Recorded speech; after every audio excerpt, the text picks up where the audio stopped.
Dear students, BA part 2 की इस class में आपका स्वागत।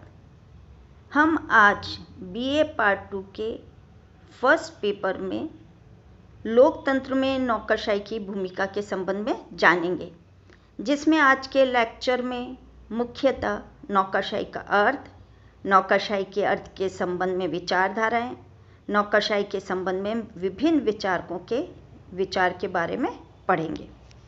वर्तमान युग में राजनीतिक तंत्र का संचालन लोकतांत्रिक ढंग से निर्वाचित सरकारों के द्वारा किया जाता है। विश्व के अधिकांश देशों में इन लोकतांत्रिक सरकारों ने मनुष्य के अधिकतम हित साधन के लिए लोक कल्याणकारी राज्य का संकल्प आदर्श के रूप में स्वीकार किया है। लोक कल्याण का यह आदर्श जनता के इन चुने हुए प्रतिनिधियों के द्वारा अकेले प्राप्त नहीं किया जा सकता। इसलिए आज कोई भी आधुनिक राज्य उच्च स्तरीय व्यावसायिक लोक सेवा के अभाव में अपने अस्तित्व को बनाए नहीं रख सकता है। कार्मिकों की इसी असैनिक सेवा को, जो स्थायी, वैतनिक और कार्यकुशल अधिकारियों का समूह होती है, लोक सेवा कहा जाता है। बीसवर्ट्स ने अपने विचार व्यक्त किए कि मानव जीवन का एक भी क्षण ऐसा नहीं है जहां व्यक्ति अपने आप को सरकार और उसके अभिकर्ताओं से पृथक महसूस कर सके।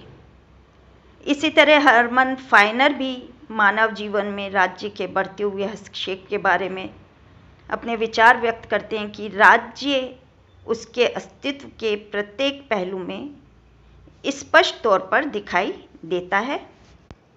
प्रसिद्ध विचारक फेरल हैडी ने भी लोक सेवा के महत्व के बारे में अपने विचार व्यक्त किए और कहा कि प्रभावी नौकरशाही, जिसमें उत्साही और आधुनिक अभिजन हो, प्रगति के लिए एक अनिवार्य पूर्वापेक्षा है। भारत की पूर्व प्रधानमंत्री स्वर्गीय श्रीमती इंदिरा गांधी के भी यही विचार थे कि किसी भी देश और संस्था की गुणात्मकता एक निर्णायक सीमा तक उसमें संयोजित कर्मचारियों की गुणात्मकता पर निर्भर करती है।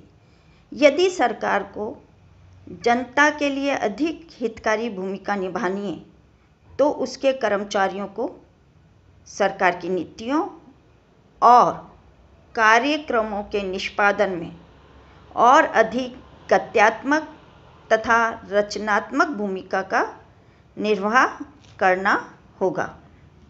फाइनर ने लोक सेवा के बारे में कहा कि अधिकारियों का एक ऐसा पेशेवर निकाय लोक सेवा है जो स्थायी, वेतनभोगी तथा कार्यकुशल या दक्ष होता है। इस प्रकार लोक सेवा से अभिप्राय यही है कि किसी भी राज्य की सरकार में कार्यरत समस्त पदाधिकारियों, उच्चतम स्तर पर सचिव से लेकर कनिष्ठतम कर्मचारियों को माना जा सकता है। अगर दूसरे शब्दों में हम ये कहें कि लोकतांत्रिक तरीके से निर्वाचित प्रतिनिधि नीतियों के निर्माण और निरूपण का कार्य करते हैं, जबकि लोक सेवा इन राजनीतिक नीति निर्माताओं द्वारा विनिर्मित नीतियों और कार्यक्रमों का न केवल निष्पादन करती है, बल्कि नीति निर्माण के लिए आवश्यक सूचनाएं और आंकड़े भी उपलब्ध करवाती है।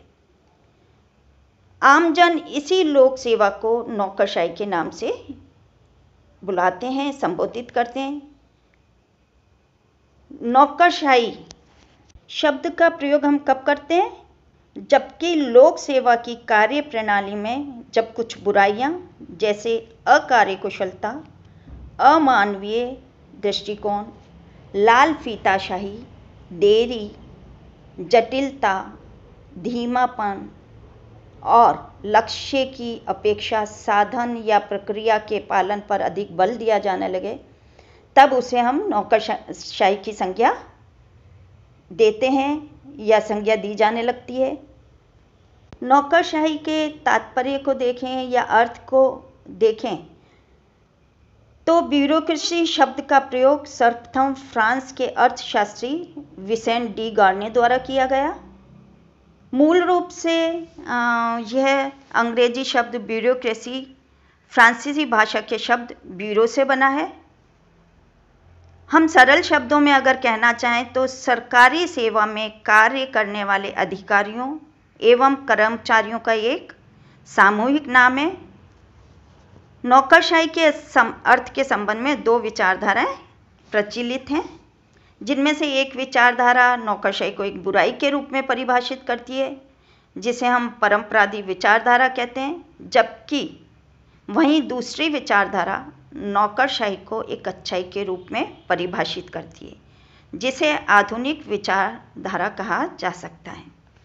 अब हम दोनों विचारधाराओं में जो विचारकों ने अपने विचार दिए, मत दिए, परिभाषाएं दी, उसका अध्ययन करेंगे, चर्चा करेंगे। तो परंपरावादी जो विचारधारा है उसमें एनसाइक्लोपीडिया ऑफ ब्रिटानिका द्वारा ब्यूरोक्रेसी शब्द ब्यूरो या विभाग में प्रशासकीय शक्ति के केंद्रित होने तथा राज्य के क्षेत्राधिकार से बाहर के विषयों में भी अधिकारियों के अनुचित हस्तक्षेप को व्यक्त करता है।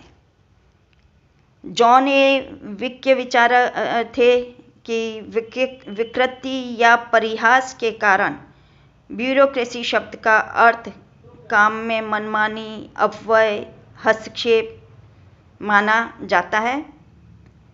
प्रोफेसर लॉस्की के अनुसार नौकरशाही का आशय उस व्यवस्था से है जिसका पूर्ण रूपेण नियंत्रण उच्च अधिकारियों के हाथों में होता है और जो इतने स्वेच्छाचारी हो जाते हैं कि उन्हें नागरिकों की निंदा करते समय भी संकोच नहीं होता है। अब हम आधुनिक विचारधारा में जिन विचारकों ने परिभाषाएं दी या अपने मत प्रकट किए, उसमें पॉल एच एपलबी ने कहा कि नौकरशाही तकनीकी दृष्टि से कुशल कर्मचारियों का एक व्यावसायिक वर्ग है जिसका संगठन पद सोपान के अनुसार किया जाता है और जो निष्पक्ष होकर राज्य का कार्य करते हैं। एफ.एम. मार्क्स के अनुसार नौकरशाही पद सोपान, क्षेत्राधिकार, विशेषीकरण, व्यावसायिक प्रशिक्षण, निश्चित वेतन एवं स्थायित्व जैसी विशेषताओं से युक्त एक संगठन है। अतः कह सकते हैं कि नौकरशाही एक ऐसी प्रशासकीय व्यवस्था है जो सार या प्रशासन के लक्ष्यों की अपेक्षा प्रक्रिया पर अधिक बल देती है। विभिन्न विद्वानों द्वारा नौकरशाही शब्द का प्रयोग किया, जिसको कि एफ.एम. मार्क्स द्वारा 4 अर्थों में उसको व्यक्त किया गया है। सबसे पहले नौकरशाही एक विशेष प्रकार के संगठन के रूप में। मार्क्स के अनुसार नौकरशाही एक ऐसा विशेष प्रकार का संगठन है जो सरकारी नीति को क्रियान्वित करने के लिए उत्तरदायी होता है। दूसरा जो इसका नौकरशाही का अर्थ लिया वो है संगठन के अच्छे प्रबंध में बाधक एक व्याधि के रूप में। लास्की एंड जॉन विग ने नौकरशाही की उन विशेषताओं जिनके कारण नौकरशाही एक व्याधि के रूप में दिखाई देती है का उल्लेख किया है। इसमें प्रमुख विशेषताएं हैं जैसे प्रशासन में दैनिक कार्यों पर बल, नियमों की तुलना में लचीलेपन का उत्सर्ग, निर्णय लेने में विलंब, अतिव्यय, मनमानी आदि। इस तरह से कठोरता, औपचारिकता, आत्महीनता आदि नौकरशाही के प्रमुख जो लक्षण माने जाते हैं, इन गुणों या अवगुणों के कारण ही नौकरशाही अच्छे प्रबंध में एक बाधक व्यवस्था के रूप में भी देखी जाती है। नौकरशाही बड़ी सरकार के रूप में आज का युग जो है क्या है, बड़ी संस्था का युग है जिसमें सरकार, निगम, व्यापार संघ, कार्मिक संघ, मजदूर संघ तथा विभिन्न राजनीतिक दल एक विशाल क्षेत्र में कार्यशील हैं।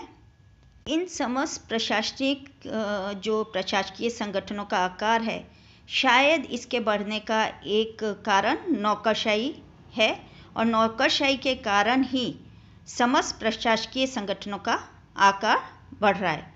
नौकरशाही नागरिक स्वतंत्रता के विरोधी के रूप में। नौकरशाही के बारे में लास्की के जो विचार थे, उन्होंने कहा कि सरकार की एक ऐसी प्रणाली है जिसका नियंत्रण पूर्ण रूपेण अधिकारियों के हाथ में होता है और जिसके कारण सामान्य नागरिकों की स्वतंत्रता भी खतरे में पड़ जाती है। विभिन्न विद्वानों द्वारा नौकरशाही को एक ऐसे संगठन के रूप में देखा गया जिसका उद्देश्य केवल स्वयं की उन्नति करना है, चाहे उससे नागरिकों की स्वतंत्रता को हानि ही क्यों न हो।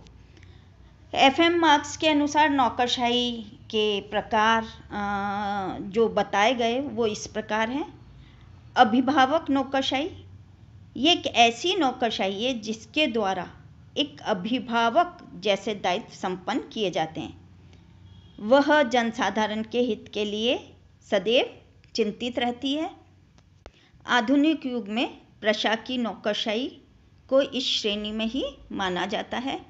नौकरशाही का जो दूसरा प्रकार है वो है जातीय नौकरशाही।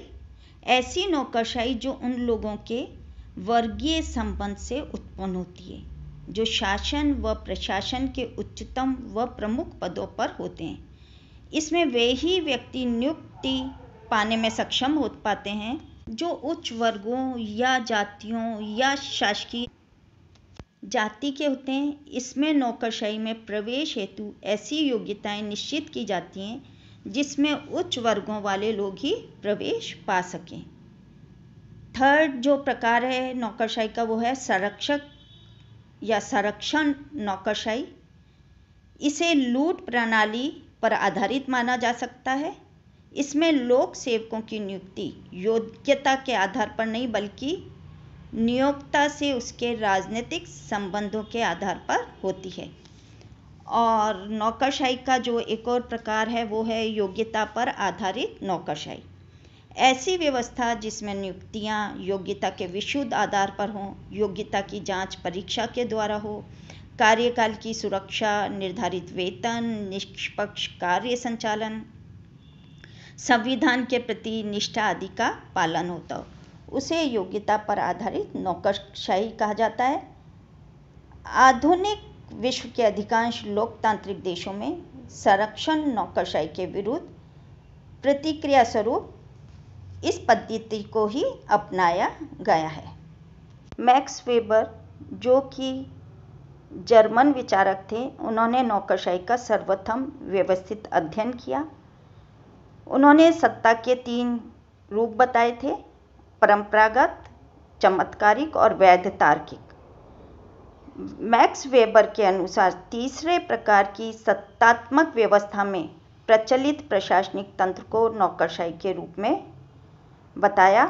उनके अनुसार नौकरशाही में अनेक विशेषताएं पाई जाती हैं।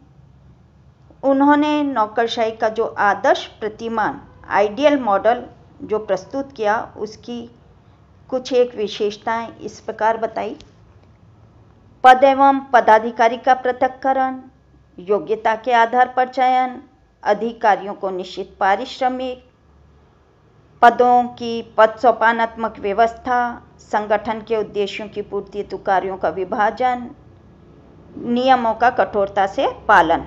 मैक्स वेबर के अनुसार ये जो विशेषता है इससे युक्त नौकरशाही का ये आदर्श प्रतिमान है। Thank you.